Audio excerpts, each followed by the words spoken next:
السلام علیکم میرے پاکستانی۔ عالمی مالیاتی بحران، عالمی کساد بازاری، افراط زر کے شکار اربوں انسان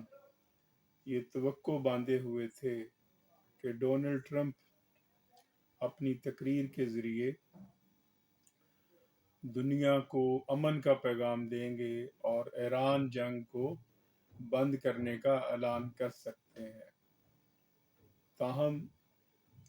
جہاں پہ اربوں انسانوں کو مایوسی ہوئی، وہاں پہ امریکی عوام کی اکثریت نے بھی ڈونلڈ ٹرمپ کی تقریر سے ناراضگی کا اظہار کیا ہے، بلکہ امریکی عوام کے ساتھ امریکی تھنک ٹینکس اور ان کے ساتھ ساتھ جو عالمی رہنما ہیں، انہوں نے بھی ڈونلڈ ٹرمپ کی تقریر کو خوشائند قرار نہیں دیا اور اس پر کڑی تنقید کی ہے۔ مثال کے طور پر فرانس کے صدر ایمانوئل میکرون نے کہا ہے کہ ڈونلڈ ٹرمپ کی تقریر کسی بھی طرح ایک صلح جو کی تقریر نہیں تھی۔ پھر اسی طرح آسٹریلیا، جاپان، ایون برطانیہ، ان تمام یورپی ممالک نے بھی ڈونلڈ ٹرمپ کی جو وار ہسٹیریا ہے اس کو تنقید کا نشانہ بنایا ہے اور کہا ہے کہ وہ خود کسی بھی صورت ایسے وار ہسٹیریا کا حصہ نہیں بن سکتے، اور ضرورت اس امر کی ہے کہ دنیا میں امن کے فروغ کو عام کیا جائے۔ امریکن یونیورسٹیز کے پروفیسرز نے بھی تنقید کا نشانہ بنایا ڈونلڈ ٹرمپ کو۔ اس میں ہارورڈ کے پروفیسر جیفری سیش ہیں، انہوں نے کہا، خبردار کیا کہ اس طرح کی جو تقریر ہے یہ کسی تیسری عالمی جنگ کو پیدا کر سکتی ہے، اور اس سے کوئی خدشہ ہے کہ کوئی تیسری عالمی جنگ کی طرف حالات نہ چلے جائیں۔ پھر اسی طرح پروفیسر رابرٹ رولنگ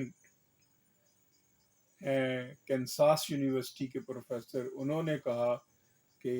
ٹرمپ کی سپیچ کنفیوژن اور قیاس، گھبراہٹ پر مبنی ہے۔ اور اسی طرح ییل اسکول آف لا کے پروفیسرز گروپ نے یہ اپنا رد عمل دیتے ہوئے یہ کہا کہ یہ بین الاقوامی قوانین اور امریکی آئین کی خلاف ورزی ہے۔ تو گویا آپ کسی بھی طرح ٹرمپ کی سپیچ کو نہیں سرا سکتے۔ امریکی عوام کی 67% جو رائے ہے وہ ٹرمپ کے خلاف ہے، اور انہوں نے ٹرمپ کو آڑے ہاتھوں لیا ہے۔ اس صورتحال میں جب ہم ٹرمپ کی سپیچ کو دیکھتے ہیں اور جس طرح انہوں نے تھریٹننگ سلینگ استعمال کیے ہیں ڈرانے کے لیے، اس کو اگر اقوام متحدہ کا جو چارٹر ہے اس کے آرٹیکل 2 سب آرٹیکل 4 کے تحت دیکھا جائے تو یہ ایک جرم ہے، اور عالمی عدالت انصاف اس سے قبل نائکا روکاوا بنام یونائٹڈ اسٹیٹس آف امریکہ میں آلریڈی یہ فیصلہ دے چکی ہے کہ آپ اگر کسی بھی ریاست کے خلاف آپ جنگوسٹک لینگویج استعمال کرتے ہیں تو یہ قانوناً جرم ہے۔ الغرض ٹرمپ کی تقریر نے پوری دنیا کو ایک ہیجان میں مبتلا کر دیا ہے، اور پوری دنیا ایک ہیجانی کیفیت کا شکار ہے۔ ضرورت تھی دنیا کو کہ دنیا میں امن قائم کیا جائے، تاہم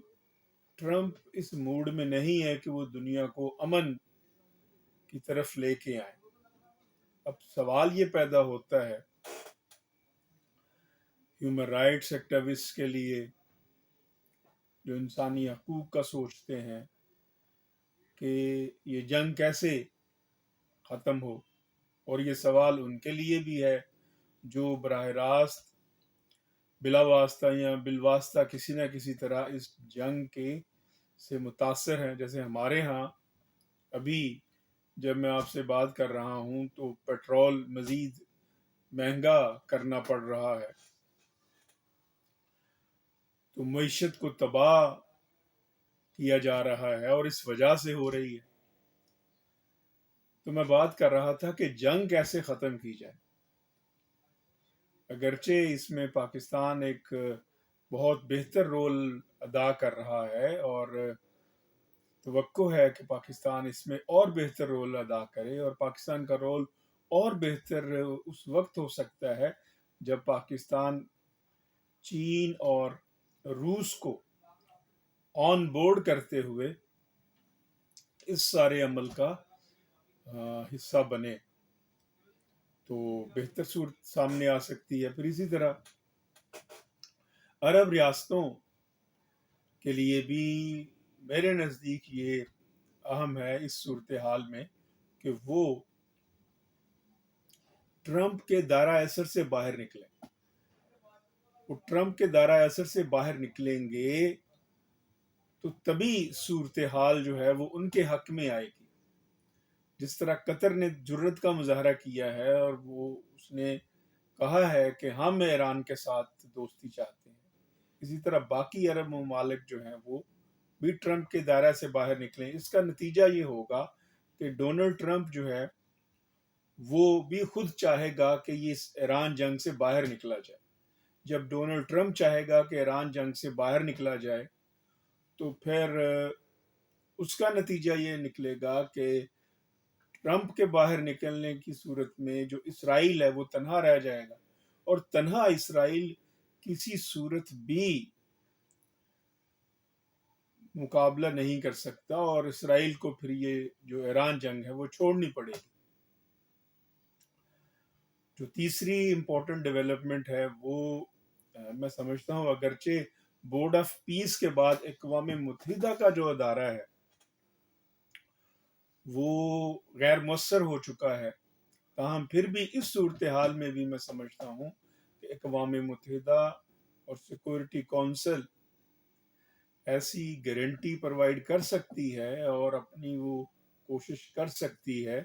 کہ یہ جنگ رکوائے، اور اس میں بڑے سٹیک ہولڈرز کو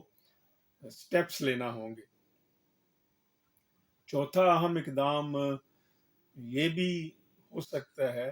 نیٹو ممالک جو نیٹو کا اتحاد ہے یہ ایک طرح سے نان ملٹری ایک ڈپلومیسی کا بھی ہتھیار ہے. میں سمجھتا ہوں کہ نیٹو ممالک اپنی سفارتی کوششوں سے، اور جیسا کہ سننے میں بھی یہ آ رہا ہے کہ تقریباً 40 کے قریب جو یورپی ممالک ہیں یورپی یونین سمیت وہ پریشر بڑھا رہے ہیں امریکہ کے اوپر کہ وہ اس جنگ کو ختم کرے، اور ایران کے اوپر بھی وہ دباؤ ڈال رہے ہیں کہ اس جنگ کو ختم کیا جائے. اب جو پانچویں اہم چیز ہے وہ پھر آ جاتا ہے اسلامی ممالک کا رول. اسلامی ممالک کی جب ہم بات کرتے ہیں تو اس میں پھر پاکستان، ترکی، سعودی عرب، مصر، ان چار ممالک کا رول جو ہے وہ سب سے اہم ہے، اور ان چار میں پھر پاکستان کا رول اہم ہے. اب یہ ممالک اگر لیڈ کرتے ہیں اور ان کے ساتھ عرب ریاستیں باقی جڑتی ہیں تو پھر بات بنتی ہے ایک ایسے اتحاد کی، ایک ایسی بیانیے کی کہ جس بیانیے کے آگے پھر امریکہ بھی نہیں ٹھہر سکے گا، اور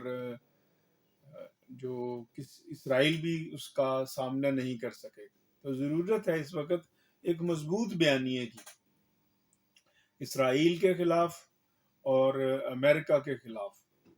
ایک ایسا بیانیہ سامنے آئے کہ وہ مجبور ہو کہ وہ وڈرا کرے جو امریکہ ہے یہ جنگ. اس جنگ نے بہت تباہی کی ہے. جتنی بھوک افلاس آنے والے دنوں میں بڑھ جائے گی ہم اس کا تصور بھی نہیں کر سکتے کہ کس طرح جو گلوبل آئل انڈسٹری ہے اور اسی طرح جو فوڈ انڈسٹری ہے، تمام جو صنعتیں ہیں کسی نہ کسی طرح وہ جڑی ہوئی ہیں اس ساری جنگ کے ساتھ، اور وہ اس کا امپیکٹ ہے کہ جو جنگوں، جو غربت، مہنگائی، افراط زر، کساد بازاری کی شکل میں سامنے آئے گا اور آ رہا ہے. اللہ رب العزت سے دعا ہے کہ وہ ہمیں قومی سلامتی کو سامنے رکھتے ہوئے ملک کے لیے، اپنے وطن کے لیے بہتر فیصلے کرنے کی توفیق عطا فرمائے، تاکہ ہم اپنی جو خارجہ پالیسی ہے اس کو اپنے وطن کی دفاع کے لیے اور سب سے پہلے پاکستان فرسٹ کے نعرہ کے تحت آگے بڑھا سکیں. اللہ رب العزت پاکستان کی حفاظت فرمائے. پاکستان پائندہ باد.